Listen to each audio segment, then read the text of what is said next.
नागराज का बदला।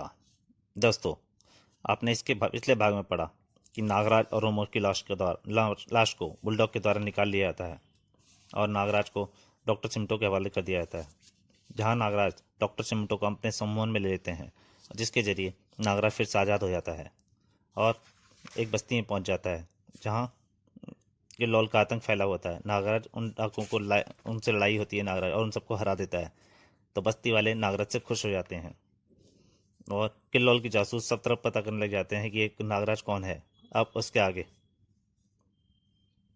जासूस वापस किल्लौल के पास पहुंचा। कल वह पोखर के जंगल आ जाएगा। उसने 2 दिन वहां रहने का वादा किया है। मैंने कहा था कि बदमाश मेरी बड़ी लड़की को उठाकर ले गए हैं और छोटी लड़की की फिराक में हैं। और यह रहा उसका फोटो। अब देखता हूं वह पोखर के जंगल से किस तरह निकल पाता है। किल्लौल ने अपनी योजना तैयार कर ली। लड़की सुवांगनी, तुम्हें उस लकड़हारे की छोटी लड़की बनकर जंगल की कुटिया में नागराज के साथ रहना है। हुजूर, सुवांगनी एक विषकन्या है। जो मर्द किसी काबू में नहीं आता, सुवांगनी उसे बड़े सलीके से परलोक पहुंचा देती है। आप बस हुक्म करें, बाकी काम सुवांगनी खुद कर लेगी। मुझे यकीन है बुगरासी, इसलिए तुम्हारी सेवा प्राप्त की है। सुवांगनी का काम होगा नागराज को परलोक पहुंचाना, और अगर सुवांगनी सफल न हो सकी तो तुम्हारी गोरिल्ला फौज उसे ठिकाने लगा देगी। उसके बावजूद भी नागराज अगर बच गया तो मैं महाराज का दुश्मन होगा, क्योंकि उस पर हमला करने वाला सरकारी फौज का दस्ता होगा। नागराज पोखर से जंगल की ओर रवाना हुआ। मैं कंपाली रियासत का दामन पाक साफ करके ही जाऊंगा। कुछ नागराज नागराज को सलाम कर रहे थे नाग सांप। वाह, मेरा वादन कर रहे हैं। स्वांगनी झोंपड़ी के दरवाजे पर मौजूद थी। क्या आप ही देवता नागराज हैं? हाँ। तुम कौन हो? एक अभागे लकड़हारे की बेटी। मेरे पिता की हत्या कर दी गई। जब वे दम तोड़ रहे थे तो उन्होंने मुझे बताया आप हमें इंसाफ दिलाएंगे। ओह, बदमाशों ने उनकी हत्या कर दी? वे इस तरफ शिकार खेलने के बहाने आते रहते हैं। इस बार शिकार उनका होगा और शिकारी मैं। रात हो गई। आप विश्राम कीजिए, यात्रा की थकान मिटा लीजिए, मैं रात भर पहरा दूंगी।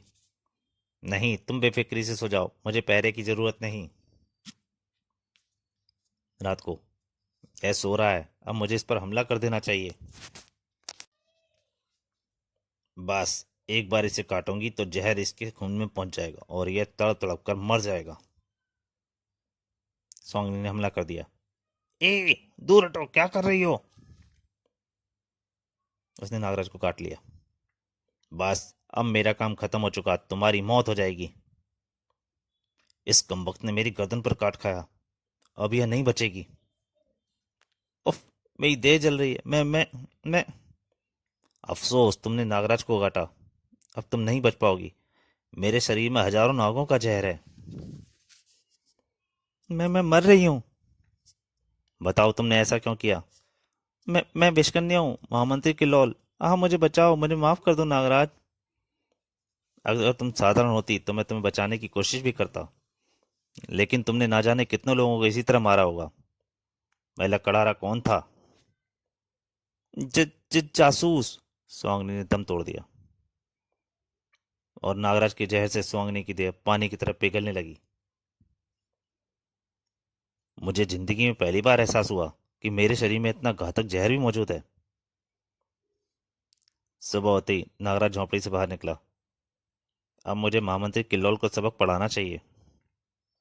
जैसे ही नागराज आगे बढ़ा, उसका स्वागत गोलियों से हुआ। रिट्टा टा टा।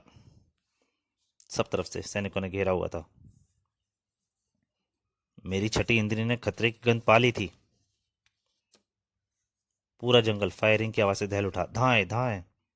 यह तो सरकारी वर्दी के सैनिक हैं जो मुझे घेर कर मारने की कोशिश कर रहे हैं। पूरे जंगल की मोर्चाबंदी है। वे लोग पेड़ों पर मचान बनाए बैठे हैं। नागराज नागरसी द्वारा एक पेड़ से दूसरे पेड़ पर उड़ने लगा और उनका सांप छोड़ना। फुस आ, फुस फुस। हमारे दस्ते के सैनिकों पर खौफनाक सांप हमला कर रहे हैं। ओवर। हम तुम्हारी सहायता के लिए हेलीकॉप्टर भेज रहे हैं। ओवर।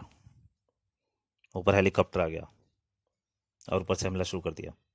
ओहो, हवाई हमले की तैयारी भी है। भड़ाम। हेलीकॉप्टर नीचे आ रहा था नागराज के, जरा करीब आ जाए। जैसे ही हेलीकॉप्टर नीचे झुका और करीब आया, नागराज ने नागरस्ती कॉप्टर पर लपक पड़ी।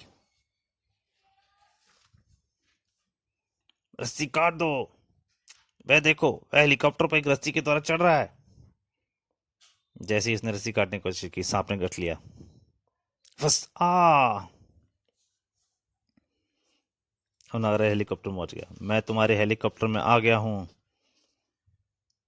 उसने एक को उठा के हेलीकॉप्टर से फेंक दिया और ड्राइवर को पकड़ लिया। चलो, अब तुम मेरे गुलाम हो। दोस्तों, ये कहानी जा रही है, पर मेरी आपसे एक प्रार्थना है कि अगर आपको इस कहानी का पूरा आनंद लेना है तो पिछला भाग जरूर पढ़िएगा, तभी इस कहानी का पूरा आनंद उठा पाएंगे।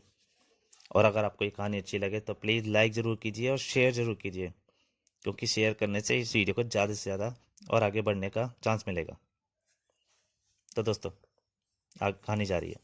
ओह, नागराज ने हेलीकॉप्टर पर कब्जा कर लिया है और वह इसी तरफ आ रहा है। मुझे तुरंत बुलडॉग से संपर्क स्थापित करना चाहिए। महामंत्री किल्लौल निजी हेलीकॉप्टर से बुलडॉग के किले की ओर रवाना हो गया।